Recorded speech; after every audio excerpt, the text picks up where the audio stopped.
საკუთარ თვალებს ვერ ვუჯერებდი, რომ ამ ხელა რაღაცა იყო მომხდარი. არაფერი არ მაქვს სხვა, ერთი მქონდა ეს სახლი და მაგით, მეტი არაფერი არ გამაჩნია. აი 2 წლის ვიყავი მამა რომ დავკარგე, მართლა მამა გავიცანი სასაფლაოთი და ეხლა ის სასაფლაოს მიწას მიაქვს ესე ვთქვათ და სადნა წავიდა იმის იქით. ახლა თუ გინდა აგერ იყოს ესე ქვები რაღაცა და გამოვთხარო ჩვენი გამევიყოთ და ბოლო რო წამოვა წვიმა და გლახა წვიმა რო წამოვა დიდი წვიმა იმას ჩააქცევს თუ არა ესაა საინტერესო.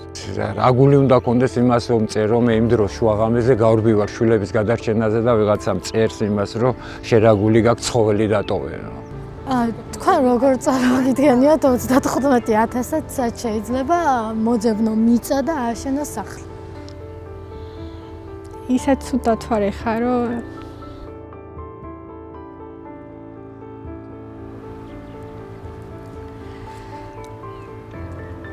ვერ წარმომიდგენია რომ იმ ბიზოში ვერასდროს ვერ შევალ და ძალიან მტკივნეულია რა.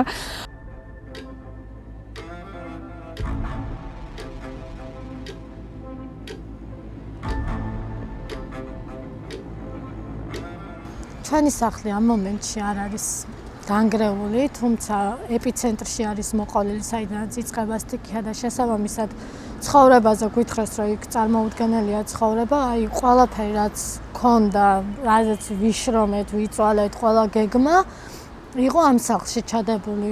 ეხლა იმ მდგომარეობაში ვართ, რომ გვეუბნებიან, შეიძლება გამოიტანოთ მცირე სურათები, ტანისამოსი, ელემენტარული რაღაცები, დანარჩენი მთელი ნაშრომი ადამიანების არის შიგნით მოქცეული და ფიზიკურად კარგავთ ყველაფერს. შოკური მდგომარეობიდან ნელ-ნელა გამოვდივართ, რომ გადავრჩით, ვაანალიზებთ რამ ხარ რაღაც გადავიტანეთ და ყველანი ღმერთის ხელობით გადავრჩით და არა გვყავს დაზიანებული დაზარალებული ეგ. თუმცა ეხლა ვართ აბსოლუტურად ყველაფრის გარეშე და გვაქვს კითხვა ამის შემდეგ რა იქნება. ვიცით რომ დროებით საცხოვრებლებში გადაგვიყვანენ და ეს დროებიც იქნება. არ ვიცით მაგალითად მე რაც მაინტერესებს რა კრიტერიუმით მოხდება შეფასება, ანუ გვეუბნებიან რომ დაველოდოთ დასკვნას. ვიყავით კანონმორჩილი მოქალაქეები, რომელიც სახელმწიფოს ემსახურება თავისი შრომით და დოვლეთს ქმნის. ეხლა ამ მომენტში ვართ მდგომარეობაში ეს ადამიანები საშუალო ფენა, ესე უხეშად რო ვთქვათ, ჩვენ ქვეყანაში საშუალო ფენა არ არსებობს, მაგრამ რო ვთქვათ რომლებმაც ყველაფერი დაკარგა, დარჩა აბსოლუტურად არაფრის გარეშე, ეხლა ჭირდება სახელმწიფოს მხარდაჭერა და ამ დროს სახელმწიფოს პასუხი არის, რომ არ ვიცით, დაგველოდეთ, ვიცი რომ დრო ჭირდება, დროში გაწერილი პროცესია, თუმცა რაღაცის იმედი უნდა გქონდეს ხო ადამიანს რა, იცოდე რომ აი რაღაც დროის მერე დაუშვათ მიწა გექნება, სადაც იცხოვრებ, ანუ სახლის აშენება ჩვენ დროში ახლა მიწაც რომ მოგცნ, სახლს ვერავინ ვერ ვაშენებთ, იმიტომ რომ არ ვართ მაგ კატეგორიის ადამიანები, ჩვენ წინაპრების აშენებულ სახლს ვამატებდით რაღაცას და ვაწესრიგებდით და ვაკეთებდით. ეხლა ამის საშუალება ჩვენ არ აქვს. ეხლა შემოსავლის გარეშეც რჩება უმრავლესობა ჩემი მეზობლებით დარჩებიან შემოსავლების გარეშე და კი იყო ერთჯერადი დახმარება ვთქვათ. ანუ ამას არ ვერ გაიქცევი ამასაც არ შეიძლება რომ ვთქვა რომ არაფერს არ მოგვეხმარა. იყო ერთჯერადი დახმარება, თუმცა ჩვენ ერთჯერადი დახმარების გარეშე უნდა ვიცხოვროთ კიდე, ხო? ვინც სოფლის მეურნეობას მისდევდა და ძროხა ყავდა, საქონელი ყავდა, ყველს ყიდდა, რაღაც ქათამს ყიდდა, იმ ადამიანებმა ხო მომავალ თვეშიც უნდა იცხოვრო რაღაცით. რაღაც ხომ უნდა ქონდეს ელემენტარული შემოსავალი, ბავშვები ყავთ.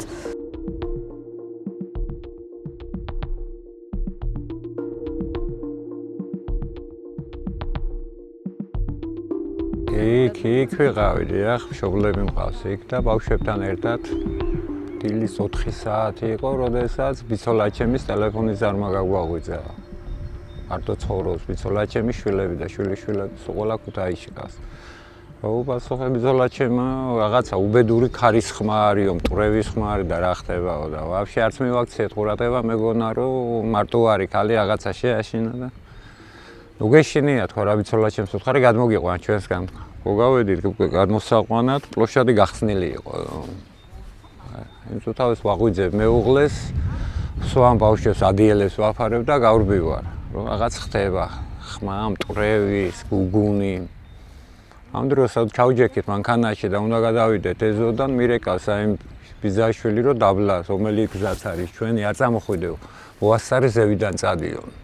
გავიქეცი და შევჭით პირდაპირ კლდე მოწყვეტილი კლდე უკან ბეტონები გამოგვეცალა მანქანით ვეღარაფერ ჩვებოდით გადმოვიყვანე ბავშვები კიოდენ წიოდენ მაგრამ ვერსადვე ვერ მივდიოდით ვეფლობოდით ხან ერთი ბავშვს ამოვიყვანით ყუპები მყავს 4 წლის ხან ერთი ავაყენეთ ხან მეორე და ამ დროს მანქანის შუქები დარჩა ისე და ზედა მხრიდან დაგვინახეს უბნის ბიჭებია და მაშველები იყვნენ და აი მათი წყალობით დაგვეხმარენ და ამოვიყვანენ ჩვენი ამოყვანა და მთლიანი კლდის მასა წამოვიდა და ჩაიყოლა სახლები და ეს ყველაფერი არანაირი უკვე დიდი ხანია 47 წელია მე ვცხოვრობ მან ჩემი მშობლები ყველა მე რამდენი თაობა ვარ და არასდროს მაგნაირი რომ რამე აქ საშიში ზონა იყოს მეწყერი რამე არაფერი ვიცი მან არ ვიცხოვრებდით ხო საფრთხეს ვარ შეუქმნიდი ჩვენ თავს ვერაფერ წინასწარ ვერაფერს არის ახლა ზოგი სხვადასხვა აზრები არის ზოგი აბრალის ადრე შახტები იყო ზოგი შახტას განიხილავს ზოგი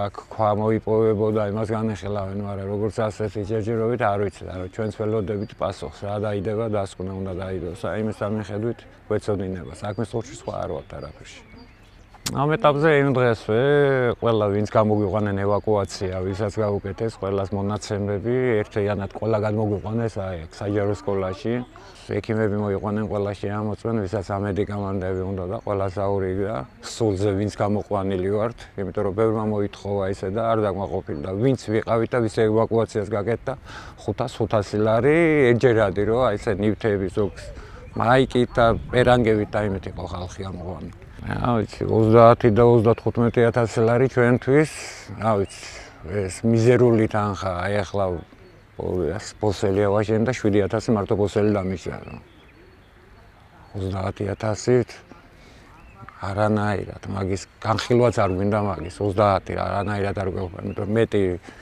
უმრავლესობას ხო მეტი არაფერი არ დაგვრჩა ერთი სახლი ქონდა 30,000-ად ვერაფერს ვერ გავაკეთებ. საქონელი ყავდა, პირუტყვი ყავდა, ყველაფერი ყავდა, მან ჩაგვჭა, მაგრამ გუში გამოგვაყვანია ახლა ნელ-ნელა ეტაპობრივად შევდივართ გამოყავს.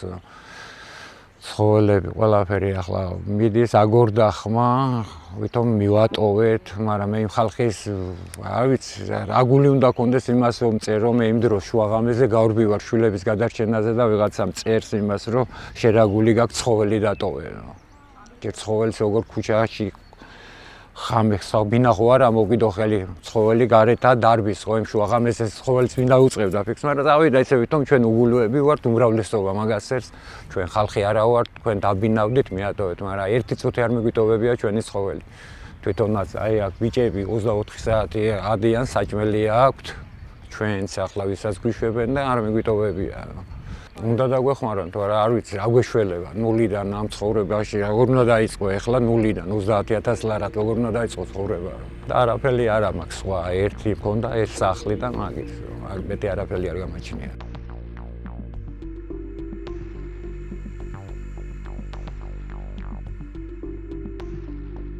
ანუ სანამ საკუთარ თავზე არ გამოცდი რაღაცებს ითავისებ ადამიანების ასე ვთქვათ გასაჭირს, მაგრამ ეხა უფრო მეტად მესმის იმ ადამიანების, ვინც ომს გაქცეულები არიან, ვინც ესე დაკარგეს სახლები, ან ძალიან ძნელი არის, ძალიან რთულია. თან მით უმეტეს ეხა უყურებ, რომ აი მალე დაინგრევა და აღარ იქნება და აი რომ თითქმის ყოველდღე ამოვდივარ და უყურებ, რომ აი ხო არ დანგრეულა და რაღაცა იმედი მიჩნდება, რომ აი ეხა ხო არ არის დანგრეული, იქნება არ დაინგრეს. ეხა კი ვიცი რომ იქ ვერასდროს ვერ შევალ და ვერ ვიცხოვრებთ, მაგრამ რაღაცნაირი მაქვს რა, რომ შეიძლება რაღაცა დასტაბილურდეს, უფრო უკეთესობისკენ წავიდეს. ეხა ჩვენ იმ ზარალს რაც მოგვადგა, ისეთი ზარალი არის, რომ მატერიალური შეფასება არ აქვს, ან ფულით ვერ იყიდი იმას, რაც ეხა ჩვენ მდგომარეობაში ვართ, მაგრამ ანუ არიან ადამიანები, ეს იყო ერთადერთი საცხოვრებელი. ანუ სხვა ქონება იმ ადამიანებს არ გააჩნიათ, ხო? ეხლა მნიშვნელოვანი არის, რომ შეიძინონ სახლები და დაბინავდნენ. და ღირსეული იქნებოდა იმ შემთხვევაში თუ სამართლიანად მოხდებოდა ამ ის რა ქონებაც გაგვაჩნია, ასე ვთქვათ, მე, ჩემს მეზობლებს, ჩემს ბიძაშვილებს, ჩემს ახლობლებს, იმნებში, ზევით გოგოლაშვილებში, რაც დაკარგეს, იყოს პროპორციული იმ ზარალის რა. ეხლა აფეთქებები ბოლორამდე, აი ბოლო 15 წელია, რავი, ამ სოფელში არ ყოფილა და ეხლა ხელს მართლა არავის არ ვაფარებ, რომ რაღაცა იყოს, მართლა ვიტყვეთ პირკა, აი იმის ბრალია. ერთ-ერთი მიზეზი არის შახტა. აქ ადრე, აი ძველად მეორე მსოფლიო ომის დროს მაღაროს დასახლებას ეძახიან. ამბობენ, რომ იყო შახტის ტერიტორია იყო რა და მოიპოვებდნენ ქვანახშირს ეს მეორე მსოფლიო ომის დროს. შემდეგ ეს სადღაც 50-იან წლებში ალბათ დაიხურა ეს შახტა. ოღონდ როგორ დაიხურა ის წესების დაცვით, ამოავსეს იქ ქვიშით, როგორც ხდება რა, ეხლა მე არ ვარ ამის სპეციალისტი. იმიტომ ნახეთ როგორ არის, იცი, მთა წამოსული მოწყდა და დიაგონალზე არის ესე ჩაქცეული რაღაცნაირად მიწა და ველოდებით ჩვენც ანუ სხვა რა დაგვრჩენია, რომ უნდა დაველოდოთ და ნახოთ რა დასკვნას დადებენ.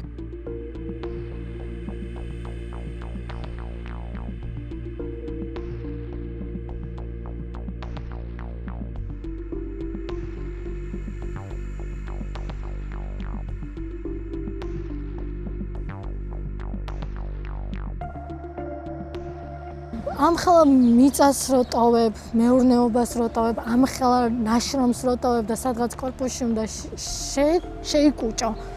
ეს მგონია რომ აი როგორ ვთქვა, არ არის ადამიანების მიმართ სწორი დამოკიდებულება შენი მოქალაქის მიმართ. მე სახელმწიფოს რო ვემსახურები, იმაში რომ მე ხალხას რო ვიღებ ამ ხალხას რაღაც როცა მე ინდივიდს მჭირდება სახელმწიფო, მე უნდა მქონდეს განცდა, რომ მე ნებისმიერ შემთხვევაში ამ სახელმწიფოს წარმოიდგინეთ, ეხლა ნებისმიერ სოფელში, სადაც იგივე სიტუაცია, რამდენად შიში უნდა იცხოვროს ადამიანმა, რომ იცის, რომ ერთ დღესაც შეიძლება მსგავსი რაღაც მოხდეს და დარჩეს აბსოლუტურად ყველაფრის გარეშე და ამ ადამიანს არ შეუძლია რომ ალტერნატივა მოძებნოს ამასთან ერთად. აი სადაც მიწა წყდება, იმ მიწას ვერ გაყეთი. ხო ეგრეა? არავინ არ იყეთის. შენ არ გაქვს იმის ფინანსები, რომ სადღაც იყიდე, იმიტომ რომ არ გაქვს ამის საშუალება, იმიტომ რომ შენ ხარ ამით, ანუ როგორ ვთქვა, სოფლის ხალხი ესე ვცხოვრობთ, რომ ამ მიწაზე ვართ დამოკიდებულია. ეს მიწა, რასაც გვაძლევს, ეს არის ჩვენი შემოსავალი. იმის იქით ჩვენ არ გვაქვს, არ ჭამთ, დაუშვათ ესე ვთქვა და ვცხოვრობთ, ვარსებობთ ამ მიწით, მაგრამ ჩვენ არ შეგვიძლია ბინა ვიყიდოთ, თუ ეს რაღაცა რაიმე დიდი მეურნეობა არა გვაქვს. ამიტომ რთული მდგომარეობა, აი ეხლა არის უფრო რთული მდგომარეობა. ზუსტად ეგ რომ არ იცი სადმე წახვიდე და რა უნდა ქნა, როცა აი მართლა საცოდაობა ამხელა მიწის დაკარგვა, ამხელა ტერიტორიის, ამხელა სახლის და ყველაფრის დაკარგვა რა ფაქტობრივად და იმის მოლოდინი რომ რაღა მოწყალებას გამოიღებენ და სადღაც ჩაკუჭავენ, ეს ძალიან ცუდი მიდგომაა ადამიანის მიმართ. ეს არ არის სწორი მიდგომა სახელმწიფოს მიმართ, თუ ეგრე იქნება. მე იმედს ვიტოვებ მაინც და მგონია რომ ეს ასე არ იქნება და სახელმწიფო თავის მოქალაქეებზე იზრუნებს. აქ საუბარი არ არის იმაზე, ვის რა შეხედულება აქვს. იმიტომ რომ მეწყერს არ galurჩენია არავის შეხედულება. ყველა სახლი დაანგრია, ვის როგორი შეხედულებაც არ უნდა ქონდეს და ის რო განსხვავებული აზრი შეიძლება იყოს სახელმწიფოში, ეს ნიშნავს, რომ სახელმწიფო ვითარდება, არსებობს და აზრი აქვს, იმიტომ რომ მაშინ ვიქნებით ჩაკეტილი კომუნიზმში, როცა ყველას აქვს ერთი აზრი და არ შეიძლება რაღაცა თქვა. კრიტიკა, ჯანსაღი კრიტიკა საჭიროა იმისთვის, რომ განვითარდეს სახელმწიფო კი ელემენტარული საქმე როა იყო, ჯანსაღი კრიტიკა ამოძრავებს და ამითარებს შემდეგ უკვე საქმეს. ამიტომ არც ეს მიდგომა არ მგონია სწორი.